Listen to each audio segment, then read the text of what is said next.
As mentioned, lawmakers on Capitol Hill are working on police reform legislation in the wake of Derek Chauvin's murder conviction. Both parties agree on certain issues like body camera usage, but they remain divided on other points. Natalie Brand explains.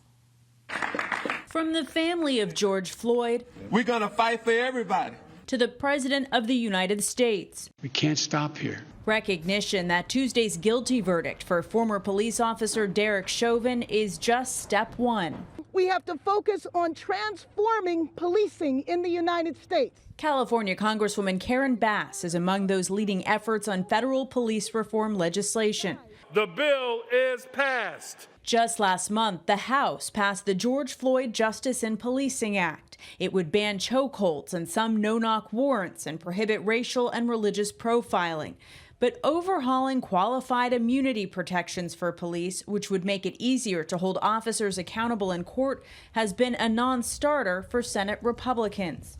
Republican Senator Tim Scott says he's working on an alternative proposal on qualified immunity that would put more burden on police departments instead of individual officers. I'm sure he's updated a few things based on more current events, but expect to see a really good bill coming out soon. At least 319 people in the U.S. have been killed by police so far this year, according to mappingpoliceviolence.org. The group says in recent years, the vast majority did not result in charges against the officer. I think it's time for us to have a commission to take a deep dive, deep look, evidence-based approach to how we imagine policing for the next couple of hundred years. Miami Police Chief Art Acevedo is calling on President Biden to launch a national oversight commission that he promised during the campaign.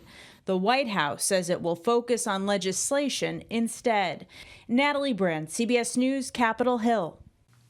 For more on this, let's bring in Kadia Goba. She is a congressional reporter for Axios.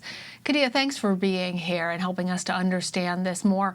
There's one issue that's dividing Republicans and Democrats on police reform legislation, qualified immunity, that has the two sides so deeply divided. Can you explain to us both why people are so dug in on this issue, and as well as the possibility that either side is actually willing to make compromises? So thank you for having me.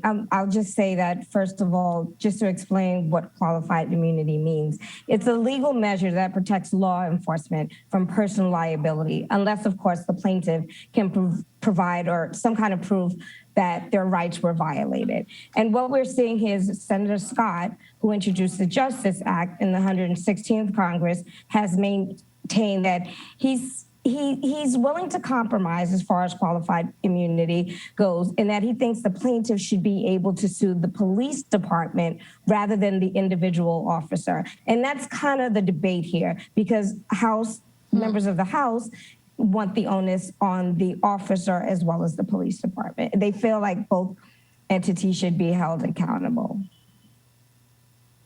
Well, last month, the House passed the George Floyd Justice in Policing Act, but it faces an uncertain future in the Senate. So how would new federal police reform legislation actually differ from the George Floyd Justice in Policing Act? Well, as your clip played, Karen Bass, Representative Karen Bass, as well as Senator Tim Scott and Cory Booker have both been negotiating this. They haven't been forthcoming about what they think that plan will be, but we ultimately, if this does get to the Senate, we understand that there's going to be some type of compromise for them to get some kind of following or basically Republicans to sign on to this bill. Well, on Wednesday, White House Press Secretary Jen Psaki said that President Biden will help get a police reform bill passed, but he wants to stay on the sidelines while lawmakers draft the legislation. Why is that? I mean, I think he's been adamant about that, just playing an exclusive role from the executive level and not interfering.